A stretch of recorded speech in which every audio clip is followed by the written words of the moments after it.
Mika Nganga Kundawa. Mumijika, welcome. Nganga Kundawa. Come in and join in. We're doing a smoking ceremony. So what we're doing, we're burning what we call the native cherry. The native cherry is straight bush to the Wurundjeri people. You might see people burning gum leaves. We don't burn gum leaves. Gum leaves are your passport onto the country. We burn the native cherry. And you take the smoke over the body. So you're quite welcome to walk through that smoke. And I'm going to play the Yudaki. Now Yudaki was not an instrument from Victoria. We imported it from East Arnhem. That's where the Yudaki comes from, East Arnhem. So I go to East Arnhem quite regular and live with the traditional people up there.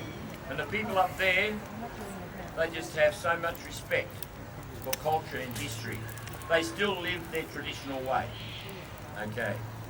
So just listen to the Yudaki.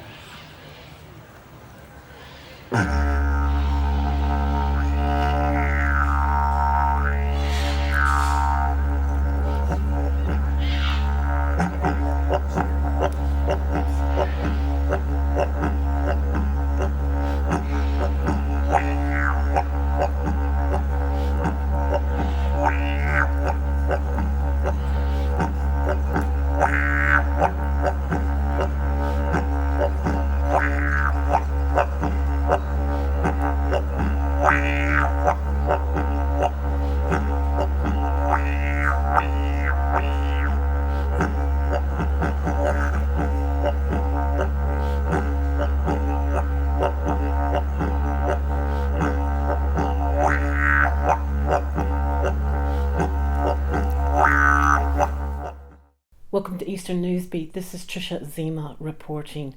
We are at the cusp of the Kallista Gala Centenary Festival. And I'm here with Miki Schwarzboard, who has been the director?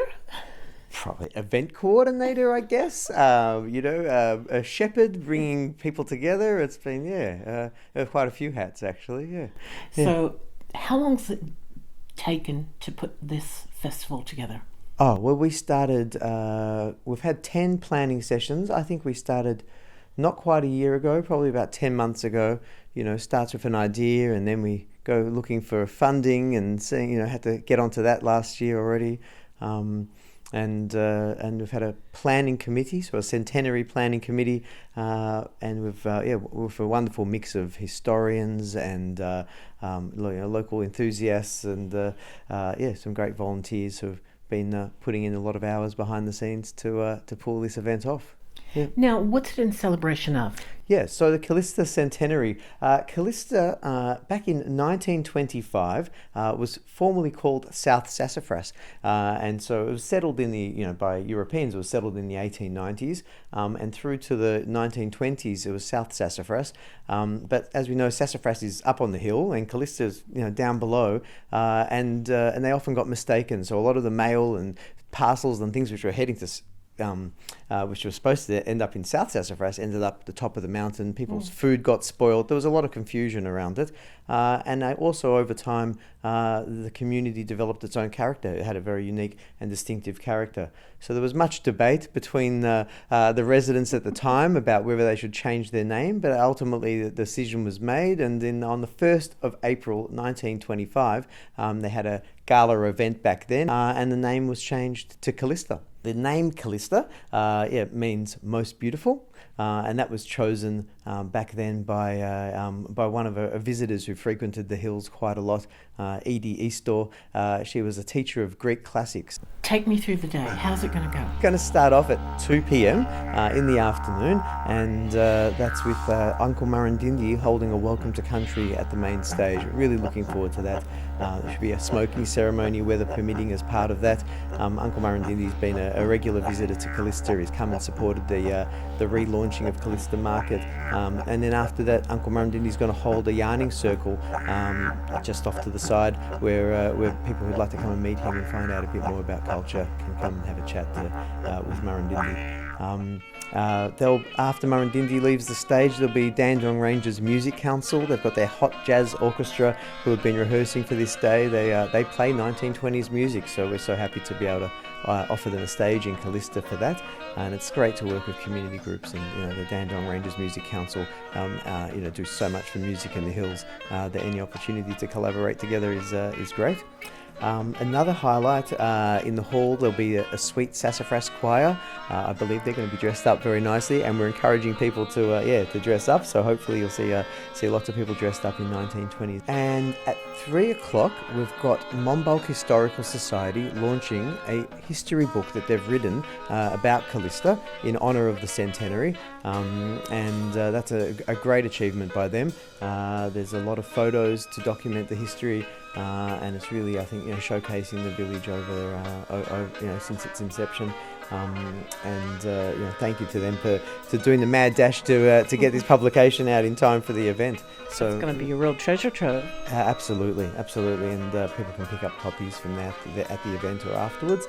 And there'll be local writers coming on and having a panel in the hall immediately after the book launch, a chance to meet some very successful and interesting local authors who call the hills home.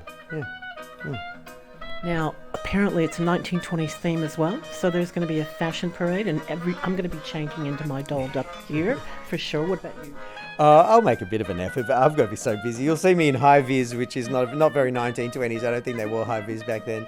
That's right. There's going to be a youth stage in the after the main ceremony. So from 5 o'clock onwards, there'll be a youth stage, and in the middle of that, at 6 o'clock, there'll be a fashion parade. So whoever's made the effort to dress up can come along and strut their stuff and maybe take home a prize. Yeah. And you're going to have a special ribbon cutting? Yeah, so back in 1925, as I mentioned, they had a white silk ribbon strewn across the street, and this was cut up back then by Mrs. Kennan. Mrs. Kennan had a holiday house in Kallista and would come up here. Her descendant, her grandson Phil Kennan, is going to be at the ceremony, and he's going to cut the ribbon like his grandmother did back in 1925. And we've got a nice ribbon made up, and everybody can take home a piece as a souvenir that they were at that event. Here we go. Yeah.